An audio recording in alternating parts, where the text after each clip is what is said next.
मुस्लिम सांसदों को गाली देने वाले रमेश बिधूड़ी का कुछ नहीं हुआ। देखिए, चाहे रमेश बदेड़ी हो, चाहे ब्रिजभूषण हो, और भी पता नहीं कितने इनके गुंडे हैं, आए दिन कुछ ना कुछ कटुआ, मुल्ला, भड़ुआ ऐसे शब्दों से पार्लियामेंट में बोलते हैं। इनको शर्म नहीं आती, इनकी औकात नहीं सामने आके ये लड़ ले। ये जितने भी हथकंडे अपनाते हैं वो पीठ पीछे करते हैं। जिसका जिंदा जागता उदाहरण दिल्ली के दंगे थे। वो लोग वहीं आ जाएंगे, तुम्हारी गोलियों से नहीं डरता हूँ मैं। देखिए, जो निडर लोग हैं, जो मुखरता से इस तालिबानी सरकार के सामने अपनी बात रखते हैं और इनकी आंखों में आंख मिला करके जो सवाल करते हैं। क्या जांगड़ा जी, किससे देख रहे हैं? एक तरफ तो कुंवर दानिश अली को कटुआ, मुल्ला, आतंकवादी कहा जा रहा है, दूसरी तरफ वैसे ही कह रहे हैं कि हमको धमकाओ नहीं, जहाँ बोलोगे वहीं आ जाएंगे, तुम्हारी गोलियों से नहीं डरता हूँ मैं।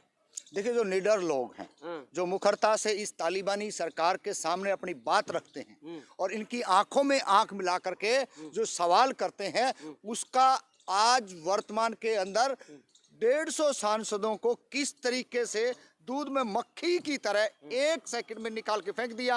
इन बेशर्मों को, बेहुद्दे को, नालायकों को हम पूछना चाहते हैं, भाई मुद्दा क्या था?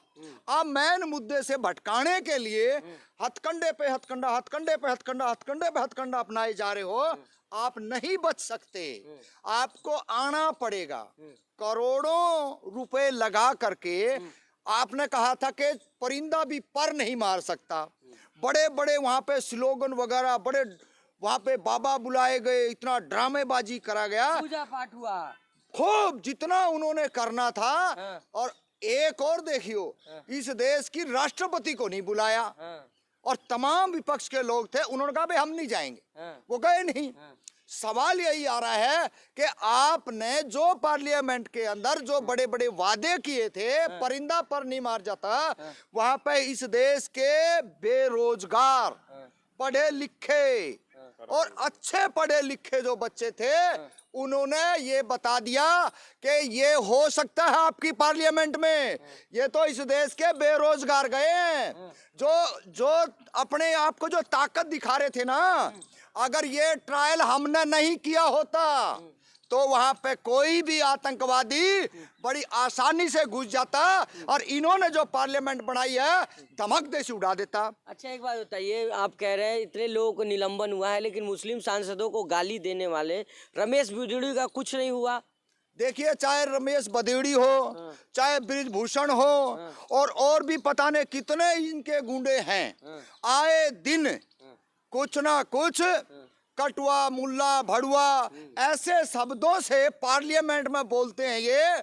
इनको शर्म नहीं आती। और ना प्रधानमंत्री को आई, ना गृह मंत्री को आई, ना अमित शाह की पुलिस को आई कि कम से कम उसको तो बाहर निकाल दें। नहीं निकाला, उनको भेज दिया प्रमोशन करके राजस्थान में चुनाव लड़ाने के लिए। ये प्रमोशन कर करके अपने लिए कब्रें खोद रहे हैं। और ये ज्यादा दिन नहीं है, ये इनकी खोदी हुई कब्रों में खुद गिरेंगे।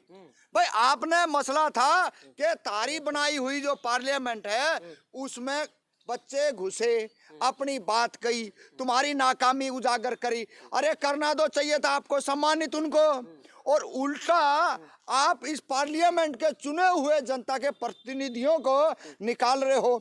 इससे बेहुदगी क्या होगी? अब तो गोली चलाने की बात हो रही है सर, गोली मारने के लिए बताओ कहाँ है, गोली मार दो मुझे, इस तरह की बात हो रही है। देखिए, हमने पहले भी कहा ये बात, इनकी औकात नहीं सामने आके ये लड़ ले। ये जितने भी हथकंडे अपनाते हैं वो पीठ पीछे करते हैं। जिसका जिंदा जागता उदाहरण दिल्ली के दंगे थे, और जिंदा जागता हरियाणा का नूह था, और जिंदा जागता उदाहरण इसी पार्लियामेंट के अंदर क्या क्या शब्द बोले गए। तो ये तो कथनी और करनी में बीजेपी की, आरएसएस की में बहुत फर्क है। मैं तो आपके माध्यम से तमाम इस देश के उन लोगों को कहना चाह रहा हूं, अगर आज जो पार्लियामेंट के अंदर जो बच्चे गए हैं वो बिल्कुल इस देश की सुरक्षा के लिए, इस देश की ताकतवर सरकार को बता दिया कि अगर हम ये ट्रायल नहीं करते तो तुम्हारा हाल क्या होता। एक तीर से दो निशाने, पहले तो उनकी सुरक्षा कमजोर बताया, दूसरा बताया कि 60 लाख बेरोजगार युवा है देश के अंदर, लेकिन उस पर कोई चर्चा नहीं है।